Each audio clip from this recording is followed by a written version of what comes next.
Spoiler alert, जिसने ये anime नहीं देखा तो भाई क्या कर रहे हो, पहले एनीमे देखो। और हाँ, जिसने एनीमे देखा है वो वीडियो देख लेना। Why Eren Yeager killed 80% population of the world. I mean Eren Yeager चाहता तो 30, 40 या 50% लोगों को भी मार सकता था, यहाँ तक कि 100% लोगों को भी मार सकता था, बट उसने ऐसा नहीं किया। आखिरकार क्यों? और अगर एरन येगर 100% पॉपुलेशन को मार देता तो फ्यूचर में पैराडाइज का कोई एनिमी नहीं बचता। अब एरन येगर ने 100% पॉपुलेशन को क्यों नहीं मारा, इसका आंसर ना तो मांगा में दिया गया और ना ही एनिमे में दिया गया, बट इसकी कई हिंट्स हमें एनिमे और मांगा दोनों में दी गई है। बट ये सब जानने से पहले हमें पता होना चाहिए एरन येगर का गोल क्या था। तो एरन येगर का मोस्टली 3 गोल्स थे, जिसमें एरन येगर का पहला गोल था कि उसके सारे दोस्त अपनी जिंदगी को लंबी व खुशहाली से जिए, और उसका दूसरा गोल था कि पैराडाइज के हर एक लोग आसानी से अपनी जिंदगी को फ्रीडम के साथ जी सके, एंड उसका थर्ड गोल था कि पूरी दुनिया से टाइटन पावर को एंड कर दिया जाए, जिसके कारण आगे जाकर कोई भी टाइटन्स पावर के लिए लड़े ना। क्योंकि जब ये पावर्स एलियंस के हाथों में थी तो उन्होंने मार्लियंस और दुनिया पर काफी ज्यादा अत्याचार किए थे। बाद में जब ये पावर मार्लियंस के हाथों में चल गई तो उन्होंने एलियंस और पैराडाइज के खिलाफ काफी ज्यादा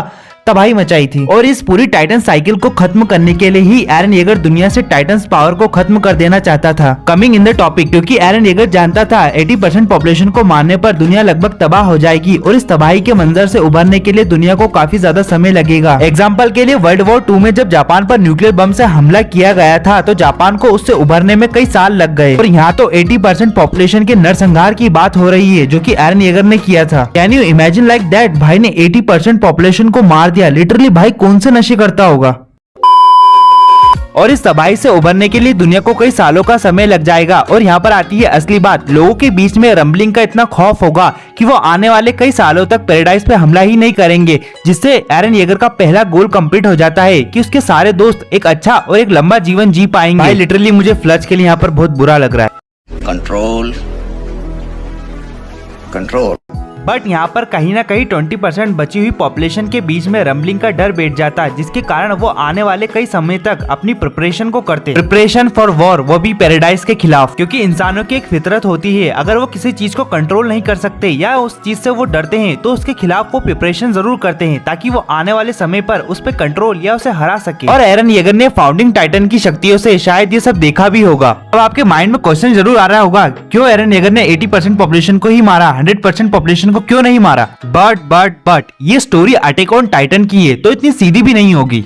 और हाँ, थैंक्स फॉर इसायामा सर, क्योंकि इंसानों की एक फितरत होती है और पैराडाइज के लोग भी इंसान है। अगर वर्ल्ड की 100% पॉपुलेशन मर जाती तो आगे जाकर पैराडाइज के लोग आपस में ही लड़ने लगते, और एरन येगर सब ये जानता था फाउंडिंग टाइटन की मदद से। और वैसे ही पैराडाइज के लोग 2 ग्रुप में बटे थे, एक येगरिस्ट मूवमेंट के सपोर्ट में थे और जो एक येगरिस्ट मूवमेंट के सपोर्ट में नहीं थे। उनका मानना था कि वर्ल्ड की 80% पॉपुलेशन को मार के एरन येगर ने गलत किया। बाद में इन दोनों के बीच में आपसी लड़ाई होने लग जाती, जो कि पैराडी आइलैंड के फ्यूचर के लिए अच्छा नहीं होता। आपके माइंड में डाउट आ रहा होगा कि ऐसे कैसे पैराडाइज के लोग ही आपस में लड़ने लग जाएंगे। अगर आपने एनीमे देखा होगा तो आपको पता होगा, जब एरन येगर ने रंबलिंग शुरू करी थी तो उसने सारे वॉल्स के टाइटन्स को बाहर रिलीज कर दिया था, जिसके कारण पैराडाइज के कुछ मासूम लोग भी मारे गए थे, जो कि एरन येगर के खिलाफ भी हो गए थे। बट बचे हुए लोगों का मानना था कि एरन येगर के रंबलिंग से जो पैराडाइज के लोग मरे हैं वो तो बस एक कुर्बानी है एक ग्रेट मकसद के लिए, जो कि एरन येगर कर रहा है उनके लिए। और ऐसे ही छोटे मोटे कारण के कारण या लालच के कारण आगे जाकर पैराडाइज ही आपस में लड़ने लग जाता, जिसके कारण पैराडाइज ही फ्यूचर में जाके तबाह हो जाता। ये सब एरन येगर जानता था, इसलिए उसने वर्ल्ड की 80% पॉपुलेशन को मारा और बची हुई 20% पॉपुलेशन को छोड़ दिया। वो जानता था फ्यूचर में बची हुई 20% पॉपुलेशन खुद को इंप्रूव करेगी, और इस रंबलिंग से हुई तबाही से उभरने के लिए बची हुई 20% पॉपुलेशन को उभरने में कई सालों का समय लग जाएगा, और ना ही किसी के पास टाइटन्स की पावर होगी, क्योंकि अटैक ऑन टाइटन में एंडिंग में एरन येगर ने सबसे टाइटन्स की पावर को छीन लिया था।